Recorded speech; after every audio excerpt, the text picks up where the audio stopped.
আসসালামু আলাইকুম এভরিওয়ান, সবাই কেমন আছেন? দেখুন কত সুন্দর একটি প্যান্ট সিস্টেম কাপড়ি ওর সালোয়ার ট্রাউজার আমি মেক করে নিয়েছি।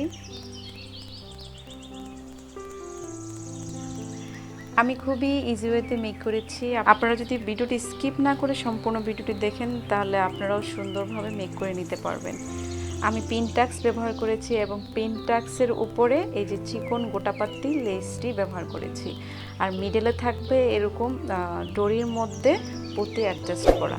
আমি একটু বাজ করে দেখাচ্ছি যে সালোয়ারটি পরলে কীরকম দেখাবে। এই যে আমরা যখন সালোয়ারটি পরবো তখন কিন্তু মিডলে এই ডিজাইনটি থাকবে আর খুবই সুন্দর লাগবে। যে দেখেছেন প্রত্যেকটাতে পিনটাক্স আমি ইন টোটাল আমি 8টি পিনটাক্স ব্যবহার করেছি, আর নিচে 2টি আর লেস ব্যবহার করেছি নিচে 2টি এবং উপরে 2টি পিনটাক্সের উপরে। ওকে, আর শো বাটন আছে টোটাল 7টি। আর আপনি যদি আমার চ্যানেলে নিউ হয়ে থাকেন বা আমার ভিডিও সবসময় দেখেন বাট আমার চ্যানেলটি সাবস্ক্রাইব না করে থাকেন, প্লিজ সাবস্ক্রাইব করবেন আর পাশে থাকা বেল আইকনটি অন করে দিবেন আমার নতুন ভিডিও নোটিফিকেশন পাওয়ার জন্য। আমি নর্মাল ওয়ে আমার প্যান্ট সিস্টেম সালোয়ার যেভাবে কাটতে হয় আমি কেটে নিয়েছি, বাট আমি যে পিনটাক্স ব্যবহার করেছি সেলাই দিয়েছি তার জন্য আমরা নর্মাল সালোয়ার যতটুকু লম্বা নেই তার থেকে 3 ইঞ্চি লম্বা বেশি নিতে হবে। ওকে, আমি যে পিনটাক্সটি ব্যবহার করব সেজন্য কিন্তু আমার সালোয়ারটির লম্বা কমে যাবে। তো এট ফার্স্ট আপনাকে আপনার সালোয়ারের লম্বা যতটুকু নেবেন তার থেকে 3 ইঞ্চি বেশি নিতে হবে। নিচ থেকে 1.5 ইঞ্চিতে মার্ক করতে হবে, কারণ আমি যে নিচে একটা জয়েন্ট লাগাবো বা বাজ দিব সেজন্য কিন্তু 1/2 ইঞ্চি আমার কাপড় চলে যাবে। ঠিক আছে, এভাবে একটা স্কেলের সাহায্যে দাগ দিয়ে নেবেন সোজা। হালকা করে আমি দাগ দিচ্ছি। প্রথমে 1.5 ইঞ্চি, তারপরে দিব 1 ইঞ্চি, প্রত্যেকটাতে 1 ইঞ্চি ডিস্টেন্স। এই যে 1 ইঞ্চি, তারপরে এই যে 1 ইঞ্চি, এই যে দেখুন 1 ইঞ্চিতে মার্ক করেছি। আমরা চাইলে কিন্তু ওই যে এভাবে নর্মালি দাগ দিয়েছি তারপর কিন্তু পিনটাক্স ব্যবহার করতে পারবো। আমি কিন্তু সিম্পলি এভাবেই পারতাম, বাট আপনাদের দেখানোর সুবিধার্থে হালকা করে দাগ দিয়ে নিচ্ছি। তো আমি এভাবে আর অনেকগুলো দাগ দিয়ে নিব।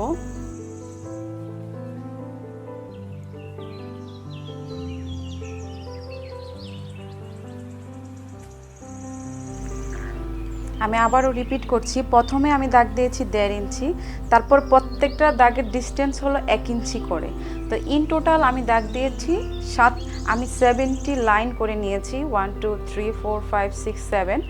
সো আপনারা তার থেকে কম বা বেশি নিতে পারেন। পিনটাক্স ইউজ করবো, যে জাস্ট এভাবে বাজ দিব আর দাগটি থাকবে মিডল সাইডে। যে দেখুন এই যে দাগটি থাকবে মিডল সাইডে, তারপর আমি একটু ওখানে সেলাই করে নিব। তো চলুন দেখা যাক আমি কীভাবে সেলাই করছি।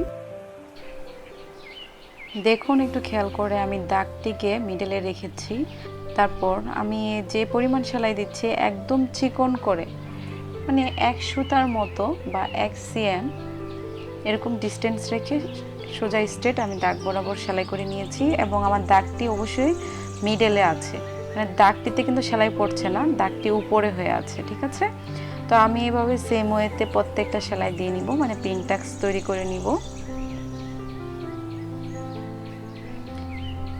আমি জাস্ট এখানে আমি সালোয়ার ডিজাইন করেছি। আপনারা চাইলে কামিজের নিচের অংশের নিচের বর্ডার, তারপর কামিজের হাতা এই ডিজাইনটি করতে পারেন। এই ডিজাইনটি কিন্তু আসলে অনেক সুন্দর দেখায়। তো আমি সেম ওয়েতে আমার প্রত্যেকটি দাগ বরাবর আমি পিনটাক্সগুলা করে নিয়েছি।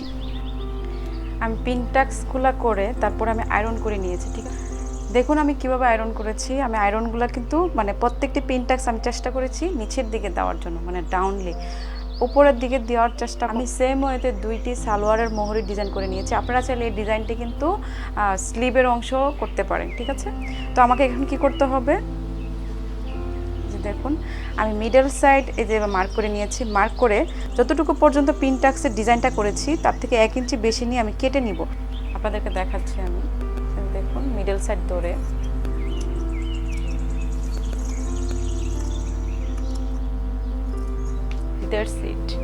এতটুকু আমি বেশি কেটে নিয়েছি, কেননা এখানে কিন্তু আমি শো বাটন বসিয়েছি। আমি কিন্তু এখানে ফিতা দিয়ে শো বাটন অ্যাডজাস্ট করেছি, আপনারা তো দেখতেই পেরেছেন সেজন্য। ওকে, আমি সেম ওয়েতে 2টি পার্ট কেটে নিয়েছি।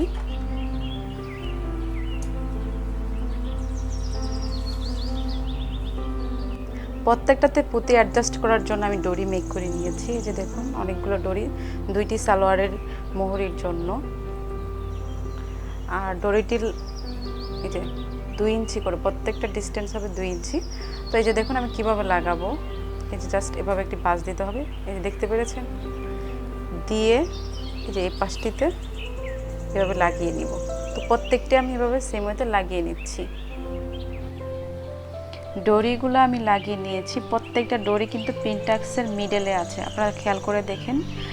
এই ডিজাইনটি কিন্তু প্রত্যেকটার মিডলে যে আমি 1 ইঞ্চি করে ডিস্টেন্স রেখেছি, এই ডিস্টেন্সের মধ্যে ডরি এবং আমি যে পুঁতি অ্যাডজাস্ট করব লাস্টে পুঁতিটি সেখানে হবে। ওকে, আর নিচের সাইডটি আমার পার্ট যুক্ত ছিল, তাই আমি জাস্ট একটি বাজ দিয়ে সেলাই করে নিচ্ছি। সেম ওয়েতে আমি আরেকটি পাশও সেলাই করে নিচ্ছি। জাস্ট একটি বাজ করলাম আর সোজা স্ট্রেট লাইনভাবে সেলাই করে নিলাম। এখন আমাকে সালোয়ারটির মধ্যে যে পিনটাক্স যে ব্যবহার করেছি, পিনটাক্সের উপরে, ঠিক আছে, নিচে 2টি এবং উপরে 2টি আমি চিকন গোটাপাতি লেস ব্যবহার করেছি। আপনারা চাইলে এ পর্যায়ে লেস ছাড়াও এই ডিজাইনটা করতে পারেন। যদি আপনাদের কাছে লেস না থাকে তাহলে আপনারা লেস ছাড়াও ডিজাইন করতে পারেন, ঠিক আছে।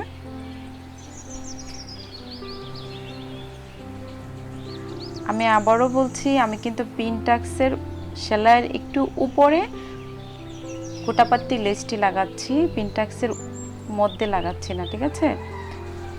তো আমি এখানে 2টি লাগিয়ে আপনাদেরকে দেখিয়েছি।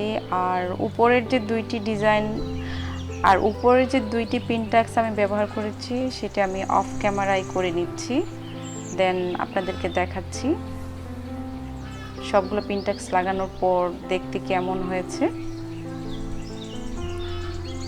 সো এই যে দেখুন, অবশ্যই অনেক সুন্দর হয়েছে।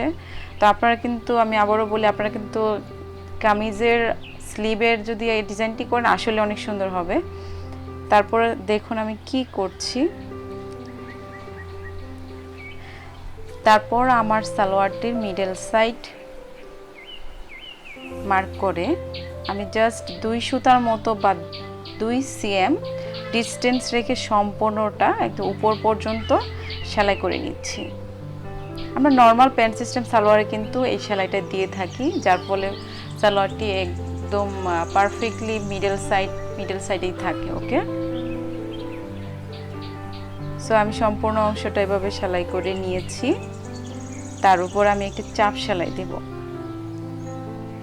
মানে আমি যতটুকু কাপড় রেখেছিলাম, মানে আমি যে 2 সুতা কাপড় রেখেছি ডিস্টেন্সটা, তার উপরে আমি একটা চাপ সেলাই দিয়ে নিচ্ছি। ওকে, তো এভাবে আমি ইজি ওয়েতে আপনাদেরকে এই সুন্দর ডিজাইনটি দেখিয়েছি। আপনারা মেক করে নিতে পারেন। আর যারা এই ডিজাইনটি মেক করছেন তারা আমাকে কমেন্টস করে জানাবেন। আর আপনারা যারা এই ডিজাইনটি ফলো করে প্যান্ট সিস্টেম সালোয়ার ওর স্লিভের ডিজাইন করবেন আমাকে কমেন্টস করে জানাবেন। আর কোন কোন ধরনের ভিডিও দেখতে চান সেটা জানাতে একদমই ভুলবেন না। আমার অ্যানাদার চ্যানেল বেনাস ফ্যাশন ওয়ার্ল্ড, সেই চ্যানেলে অসংখ্য ড্রেসের কাটিং স্টিচিং আছে। আমি বেসিক্যালি ওই চ্যানেলেই ডিজাইনার ড্রেসের কাটিং স্টিচিং দিয়ে থাকি। আর এই চ্যানেলে বেবিদের ড্রেস কাটিং স্টিচিং করি আর ড্রেস ডিজাইন দেখিয়ে থাকি। তো আমি আমার ডিসক্রিপশনে আমার ওই চ্যানেলের লিঙ্ক দিয়ে দিব, আপনারা দেখে নেবেন। আর আমি যে ডরিগুলো মেক করেছি জাস্ট তার প্রত্যেকটি মিডলে আমি পুঁতি অ্যাডজাস্ট করে দিয়েছি। সো এভাবে হয়ে গেল আমার সুন্দর বিউটিফুল ট্রাউজার ও প্যান্ট সিস্টেম সালোয়ার। সবাই ভালো থাকবেন আর আমার চ্যানেলটি সাবস্ক্রাইব করতে একদমই ভুলবেন না। যারা নিউ সাবস্ক্রাইব করবেন তারা কিন্তু কমেন্টসে জানাবেন। ওকে, তো আল্লাহ হাফেজ।